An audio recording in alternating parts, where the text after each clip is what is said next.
Auditeurs, auditrices, soyez tous les bienvenus dans notre monde merveilleux de la spiritualité. Aujourd'hui, j'ai envie de vous faire connaître la vraie conversion de l'apôtre Paul, de la manière que le Seigneur l'a vu et comment moi aussi je l'ai vu dans la parole de Dieu. Auparavant, je vous invite à regarder dans le livre des Actes, chapitre 9 et les versets 1 à 22. Et je vous propose de lire, de relire et de relire Actes 9, 1 à 22 pour vous situer dans le contexte dans lequel je veux vous apporter la parole du Seigneur. Parce que moi, à travers tous ces textes-là, je n'ai retenu qu'un seul petit verset, une seule toute petite phrase pour vous. Et dans le texte de la conversion de l'apôtre Paul, il est écrit en Acte 9 et le verset 12, « Car il prie ». Retenez ces mots, 3 mots. « Car il prie ». Mais comme je vous suggère de lire le texte Acte 9, 1 à 22 plusieurs fois, et vous allez comprendre d'où je veux vous emporter dans ce monde de la spiritualité. Le Seigneur a plusieurs manières d'éteindre les persécutions parce que jamais il va ne tolérer que son Église soit vaincue ou anéantie par ses ennemis. En Acte 8, 1, il est écrit, il y eut en ce jour-là une grande persécution contre l'Église de Jérusalem et tous, excepté les apôtres, se dispersèrent. Et je vous assure que les moyens ne lui manquent pas au Seigneur pour renverser les plans machiavéliques de ses adversaires. Et parmi tous les moyens dont il dispose, il en existe 2 qu'il emploie de façon régulière. Premièrement, il va confondre le persécuteur. Et deuxièmement, bien, dans sa grâce, il va le convertir par sa grâce irrésistible. Peut-être que ça vous est arrivé aussi. Vous devez de savoir que, sans aucun doute, que le salut de l'homme lui est impossible sans l'intervention de Dieu. Je dis que Dieu doit prendre l'initiative, et cela avant même la fondation du monde, là, comprenez-moi bien. Dieu a pris l'initiative de sauver ses élus déchus, et je sais d'avance là que mes réflexions seront rejetées par plusieurs d'entre vous, parce que l'homme, de par sa nature, ne peut pas accepter le salut par grâce. Il lui faut faire quelque chose pour obtenir ce que le Seigneur donne gratuitement. Le salut de l'homme se fonde sur une décision prise par Dieu de toute éternité, sans tenir compte de mes choix ou de mes actions. Notez que dans mes références bibliques aussi, il y a que les élus déchus dans le péché avaient inévitablement besoin d'un sauveur. Et l'œuvre de Christ offerte gratuitement, elle assure le salut aux élus en quittant toute accusation. Si vous lisez en Matthieu 1, 21, il est écrit, et je cite, « C'est lui qui sauvera son peuple de ses péchés. » Si dans le jardin de Gethsémani, lorsque Jésus priait, vous vous souvenez, il dit, « C'est pour eux, Père, que je te prie. Je ne te prie pas pour le monde, pas du tout, mais pour ceux que tu m'as donnés, parce qu'ils sont à toi. » Et même dans l'Ancien Testament, ce même Dieu vous dit dans votre cœur, « Mon amour ne s'éloignera pas de toi, et mon alliance de paix ne chancellera jamais. » Et Jérémie 31, c'est un beau passage que j'aime. « Je traiterai avec eux une alliance éternelle, et je prendrai plaisir à leur faire du bien. » Voyons un questionnement biblique, que si l'âme croyante peut être condamnée, mais alors pourquoi le sacrifice de Jésus? Pourquoi serait-il mort à ma place, à votre place? En fait, il est impossible à Dieu de lire mon pardon écrit par le sang de Jésus pour ensuite me frapper. Ma Bible me dit que qui accusera les élus de Dieu? C'est Dieu qui justifie. Qui va les condamner? Christ est mort pour eux. Et si je vous donne en passant quelques références bibliques sur le salut, c'est tout simplement pour vous faire comprendre le cheminement de la conversion de Saul de Tarse, qui est peut-être très similaire à la vôtre aujourd'hui, c'est-à-dire sauvé par la grâce irrésistible du Seigneur. Je reviens à mon texte. Oui, je disais que de fois Dieu va semer la terreur, la confusion dans le camp de ses ennemis. Et il va frapper de vertige celui qui ose lui faire la guerre. La réalité et la vérité, c'est qu'il résiste aux orgueilleux. Et souvent, il va convertir le persécuteur. D'un ennemi, il va en faire un ami. D'un fougueux adversaire de son évangile, il va en faire un soldat de sa croix. Du sein des ténèbres, il va en tirer de la lumière. Et avec un cœur de pierre, il va lui donner un cœur de chair. Et tel fut le cas de Saul de Tarse. Ma Bible me dit, je mettrai en vous un esprit nouveau. J'ôterai de votre cœur de pierre et je vous donnerai un cœur de chair. Regardons Saul de Tarse. Qui était-il? Je dirais que c'était, pour ainsi dire, un fanatique religieux. Et je pense qu'il n'existe pas de véritable mot pour vraiment le décrire dans ses profondeurs. Le sang d'Étienne avait retombé sur lui parce que lors de cet assassinat, Saul de Tarse tenait dans ses mains les vêtements des bourreaux d'Étienne. Il vivait à Jérusalem dans la savante école pharisianique de Gamaliel. En Acte 5:34, un pharisien nommé Gamaliel, docteur de la loi, estimé par tout le peuple.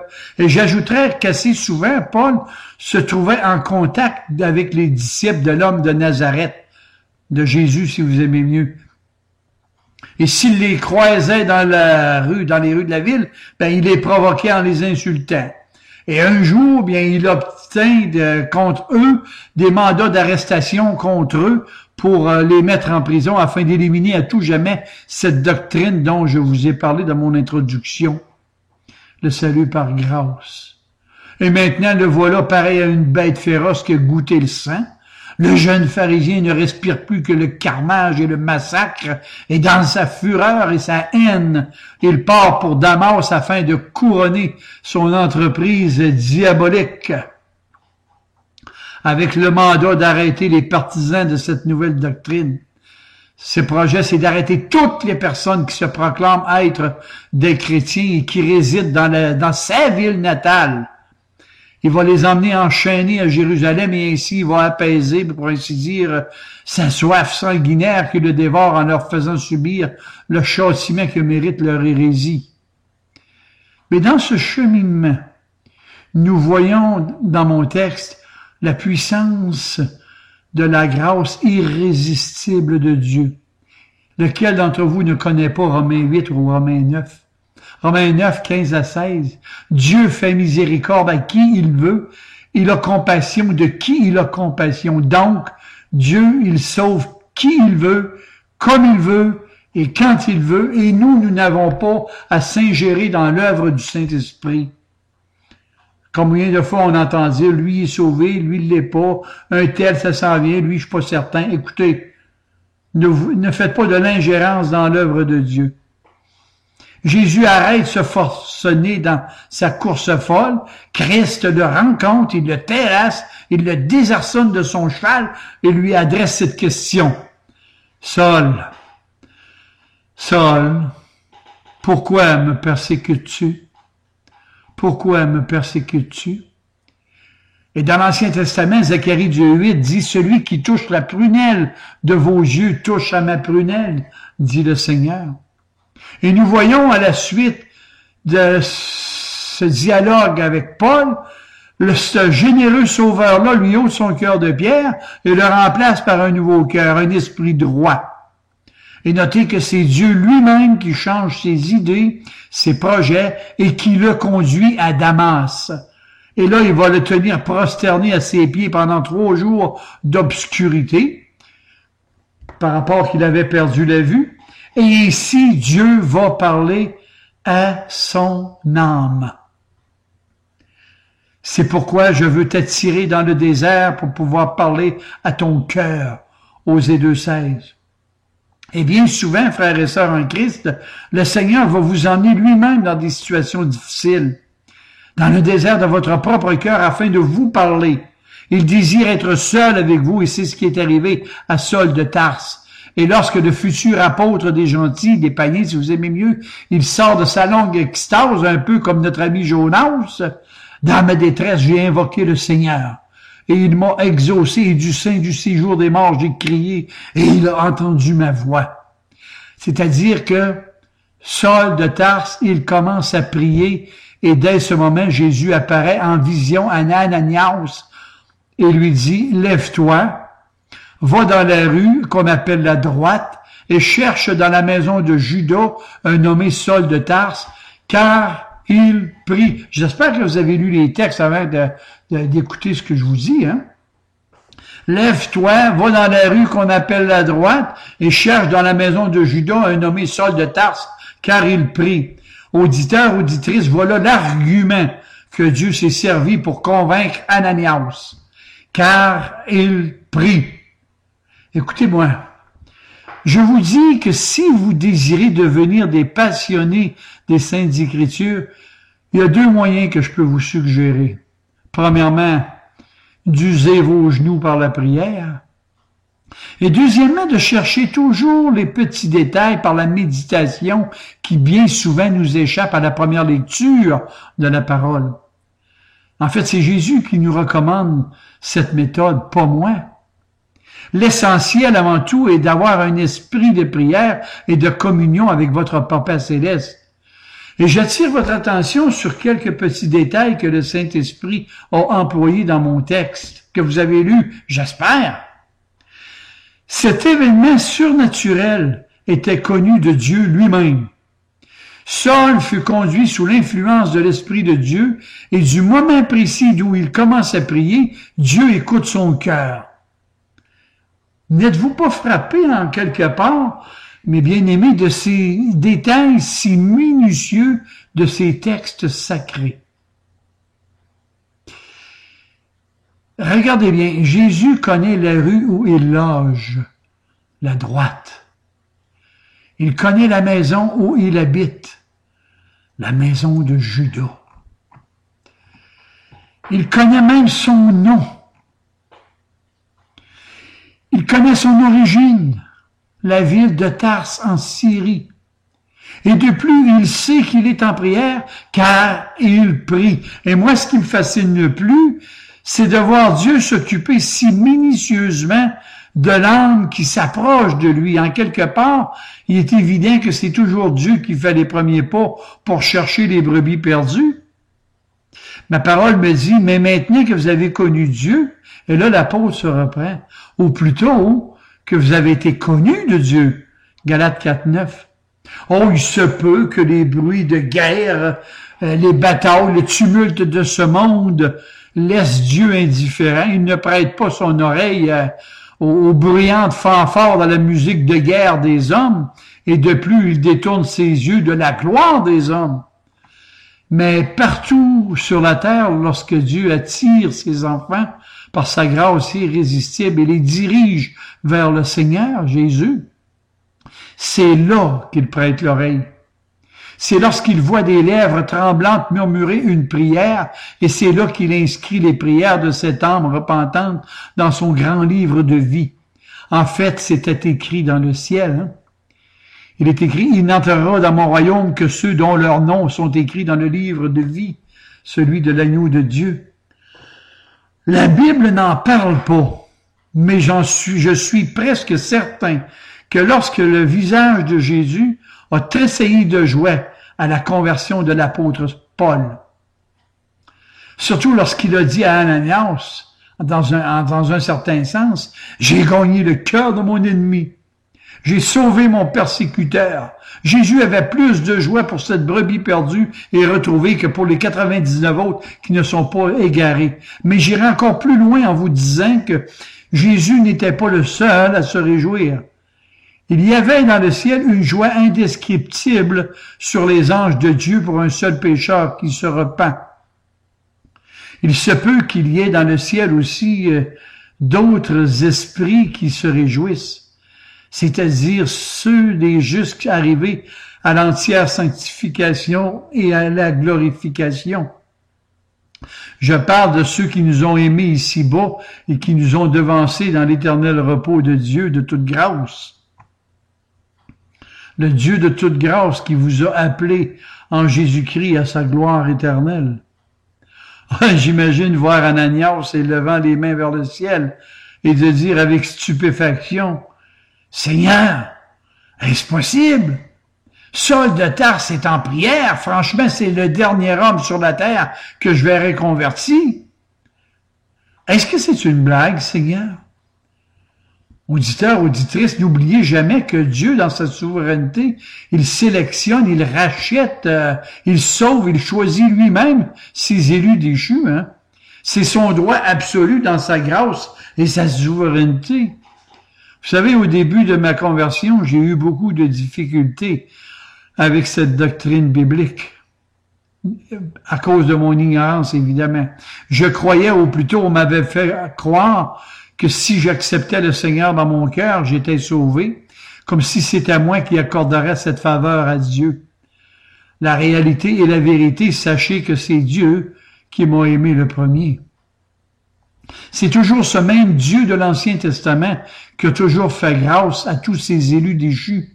Et j'ajouterais même qu'il, s'il a fait grâce à un des plus grands pécheurs, que ce soit vous ou Manassé, je ne vois pas de différence. Qui accusera les élus de Dieu?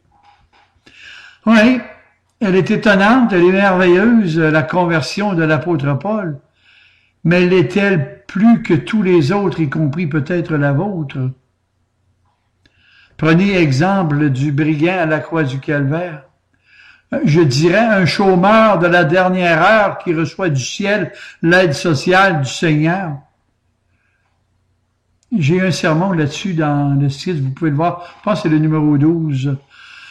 Personne dans le royaume de Jésus n'aura une occasion de se vanter de son salut. Tous diront, c'est la grâce irrésistible de Dieu qui m'a sauvé et rien d'autre. Et lorsqu'une personne est touchée par la grâce de Dieu, sauvée d'une perdition éternelle, la transformation de son cœur, l'adoption, la nouvelle naissance, la sanctification, et j'en passe. Il est important que vous notiez que toutes ces grâces sont toujours accompagnées de la grâce de Dieu pour vous accompagner dans votre vie terrestre. Et moi, ce qui m'étonnera toujours, comment se fait-il que Dieu ait laissé des membres de nos familles qui étaient bien meilleurs que nous? Ne croyez-vous pas? Si Dieu l'a fait, je n'ai qu'une seule réponse à tout cela. Et je peux me tromper, mais si Dieu l'a permis, c'était tout simplement pour la gloire de son amour, la gloire de sa justice, la gloire de sa grâce, et toutes les autres gloires, pour tous ses élus d'avant même la fondation du monde. En Jean 17, il est écrit, « Père, je veux que là où je suis, ceux que tu m'as donnés, ils soient aussi afin qu'ils voient ma gloire. » C'est Jésus qui parle. Est-ce que vous pourriez mettre un tout petit amen sur ces propos-là? Oui. Prenons l'argument du Seigneur. Il est intéressant de noter que la vie antérieure de Paul, elle est strictement religieuse. Hein? C'était un pharisien, un fils de pharisien. Et il est aussi vrai que le jeune pharisien avait coutume de monter au temple 2 fois par jour pour la prière. Il jeûnait, donnait sa dîme, j'oserais dire qu'il n'a jamais prié avec son cœur, mais il disait des prières, mais il ne savait pas prier. Il avait assurément la manie de faire les étalages de ses mérites, de ses prouesses religieuses. D'ailleurs, il le dit lui-même en Galates 1,14, à l'époque, j'étais plus avancé dans le judaïsme que ceux de mon âge et de ma nation, étant animés d'un zèle excessif. Notez que toutes les religions humaines prêchent un salut par les œuvres, les aumônes, les rites, les cérémonies ennuyeuses, les sacrifices, les jeûnes, les mortifications, et j'ajouterai même les guerres. Et pourtant, le Seigneur donne un salut gratuit. Car c'est par grâce que vous êtes sauvés. Venez tous acheter sans rien payer, nous dit Isaïe 55. Et notez dans ce passage que sans argent, venez acheter sans argent. C'est mettre en relief la grâce, cela, là. Toutes les religions du monde prêchent un salut avec des vos œuvres méritoires. Paul a sûrement dû prononcer un jour ou l'autre dans sa vie les mêmes paroles que nous tous. « Ô Dieu, je te rends grâce de ce que je ne suis pas un pécheur comme les autres hommes. » Enfin, mon texte dit « car il prie ». Car il prie. Je dirais que le culte qu'il rendait à Dieu avant sa conversion était totalement inutile. Ce peuple m'honore des lèvres, mais son cœur est très éloigné de moi. Et c'est en vain qu'il m'honore en enseignant des commandements d'hommes, nous dit le Seigneur. Et au risque de vous choquer, certains d'entre vous, je crois qu'il y a assurément dans vos églises des âmes qui n'ont jamais prié de leur vie. L'Église, pour eux, est une forme de club social et non une communauté fraternelle, mais beaucoup plus souvent fratricide entre des soi-disant frères et chères petites sœurs en Christ. Et notez aussi qu'il y a un abîme infranchissable entre prier et de dire des prières ou de réciter des prières. Et l'argument que le Seigneur a utilisé pour convaincre Ananias est de toute beauté et génial.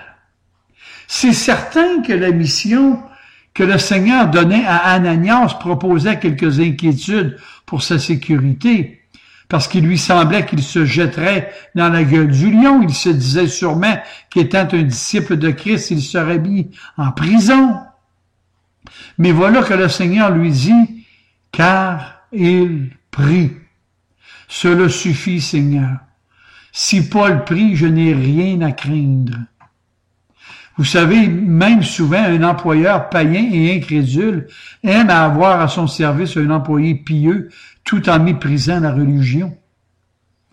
Il va l'estimer dans son entreprise parce qu'il peut lui faire confiance. Si je reviens à Ananias, si Jésus avait dit à Ananias, « Voilà, Saul prêche la parole », Ananias aurait été en droit de répondre, il peut prêcher tout en étant un hypocrite. Et si Jésus avait dit, voilà, il assiste à une assemblée chrétienne, Ananias aurait pu répliquer, Seigneur, il peut s'y être glissé comme un loup en peau de brebis. Non. Le Seigneur lui dit, il prie. Et moi, je vous dis que la prière secrète est la meilleure de toutes les prières. Parce que lorsque tu pries, là, entre dans ta chambre, ferme ta porte et prie ton Père qui est là avec toi dans le ciel, dans le secret, avec toi, dans ton cœur. Moi, je dis que de deux choses l'une, ou la prière vous fera renoncer au péché, ou le péché vous fera renoncer à la prière. Et s'il me fallait résumer la religion du Christ, un seul mot me vient à l'esprit, la prière. Jésus était un homme de prière en passant, hein? Il est écrit, et Jésus partit de là dans une barque pour se retirer à l'écart dans un lieu désert pour prier. Imaginez donc, il était Dieu et avait besoin de se retirer à l'écart pour prier. Je me garderai pas une petite gêne, mais est-ce votre cas? Je vais vous dire quelque chose que beaucoup de chrétiens ignorent. Pour pouvoir prier, il vous faut nécessairement, obligatoirement, être né de nouveau. Il faut que votre âme soit convaincue de péché par Dieu le Saint-Esprit. Et si vous ne possédez pas l'esprit de prière, vous n'avez aucune raison de croire que vous faites partie du peuple élu de Dieu, l'Israël céleste de Dieu, si vous aimez mieux. Je vais aborder un peu la prière. D'abord, je vais m'adresser à mes frères et mes petites sœurs dans la foi que Dieu leur a donnée. Peut-être que certains d'entre vous, aujourd'hui, vivez des problèmes de nature spirituelle. Voulez-vous savoir où vous vous êtes égarés? Où vous avez perdu le zèle de votre premier amour? Connaissez-vous la cause de ce malaise spirituel? Avec amour et la main sur mon cœur, je vais vous le dire. C'est dans votre chambre à coucher. Et toutes les fois où il y a eu un affaiblissement spirituel chez un chrétien, soyez assurés que ce dérangement a commencé là et pas ailleurs. Et je vous parle malheureusement de mon expérience personnelle, très souvent, lorsque je me suis éloigné de mon Papa Céleste, que chaque fois que j'avais perdu pour un temps cette douce saveur de son amour pour ma misérable personne, c'était que lorsque j'ouvrais ma Bible, je n'y trouvais pas de lumière. Je voulais entrer en communion avec Dieu, mais mes efforts étaient inutiles. Et savez-vous quelle était la cause de mon déclin spirituel? C'est tout simplement que j'avais négligé la prière. La priorité de la prière, je dirais. Oui, mes chers petits-enfants, mes chers frères, mes chères sœurs en Christ, me voici devant vous confessant mon péché, et je reconnais que lorsque mon âme était en souffrance, c'est que j'avais négligé de m'approcher de Dieu par la prière du cœur.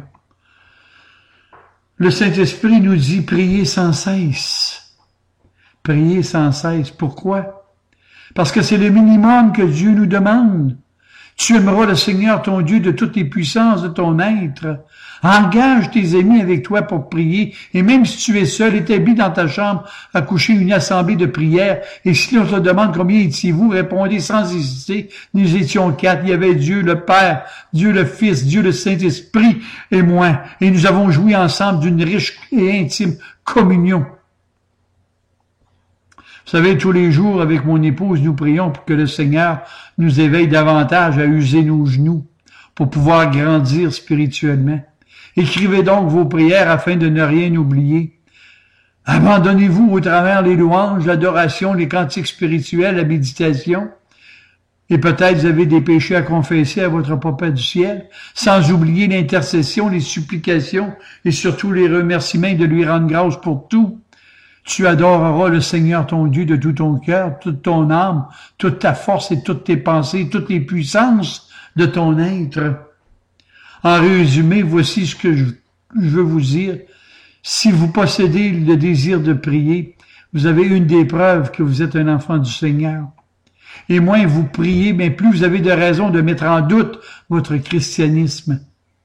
Et si par malheur vous renoncez à la prière, ce serait un signe que votre âme a cessé de vivre. Elle a cessé de respirer, ou plutôt elle n'a jamais reçu le souffle de vie venant du Seigneur. En fait, vous n'avez jamais été une âme vivante pour le Seigneur. Vous êtes mort spirituellement, et la Bible n'a absolument rien pour vous, sauf une seule chose. Il y a un jugement qui vous attend. Paul a rencontré le Seigneur dans la prière, et la route du ciel ne se trouve que sur l'autoroute de la prière. Un mot en terminant à tous ceux dont le cœur reste froid au récit de la conversion de Paul. Je vous supplie d'entrer en vous-même et de vous poser cette question. Qu'est-ce qui s'oppose à ce qu'aujourd'hui, je ne pourrai pas moi aussi rencontrer le Seigneur sur mon chemin de Damas? Moi, je te dirais, qu'est-ce qui s'oppose à ce que tu deviennes chrétien aujourd'hui? Est-ce que c'est ton orgueil, ton cœur, ton intelligence? Je sais que Christ a la réputation de dompter, de convertir, de changer les cœurs comme bon lui semble. Dans le fond, entre toi et moi, tu n'as rien à perdre. Il me semble que un simple regard de ta part vers la croix de Jésus t'amènera peut-être vers ton salut si Dieu le veut. Alors, tente ta chance. Qui sait si Dieu n'aura pas pitié de toi aujourd'hui? Enfin, avec tout ce que je vous ai dit aujourd'hui, je crois que vous êtes capable de faire la part des choses spirituelles. Auditeurs, auditrices, considérez le récit de mon texte. À partir de sa conversion, Paul partit plein de joie, et pourtant c'était vers les souffrances, vers la mort qu'il marchait vers son Dieu. Mais il sentait dans son âme cette promesse de Jésus qui nous dit que plusieurs viendraient de l'Orient et de l'Occident. Le Dieu de Saul de Tarse vous dit aujourd'hui, « Mon fils, ma fille, donne-moi dans ton cœur. » Et sachez que le Dieu de l'apôtre Paul n'a pas changé. Il agit de la même manière de nos jours. Il ne modifiera jamais sa grâce. Elle est toujours disponible pour chacun de vous aujourd'hui, au pied de Jésus. C'est là le Damas de ta rencontre avec lui. Et spirituellement parlant, tous les hommes dans leur déchéance et dans leur dépravation totale sont morts spirituellement. Ils sont sourds à la parole de Christ. Ils sont aveugles et incapables de voir la beauté des évangiles. Ils sont incapables et insolvables dans leur déconfiture spirituelle. En vérité, je vous dis, il ne vous reste maintenant qu'un seul espoir pour le salut de votre âme. Allez au pied de Jésus de Nazareth, invoquer sa clémence, réclamer sa grâce, solliciter son pardon. Puis maintenant, mais ça va être à vous d'écrire la suite de cette belle histoire dans votre journal personnel de votre cœur. Amen et amen, et que le Seigneur vous bénisse.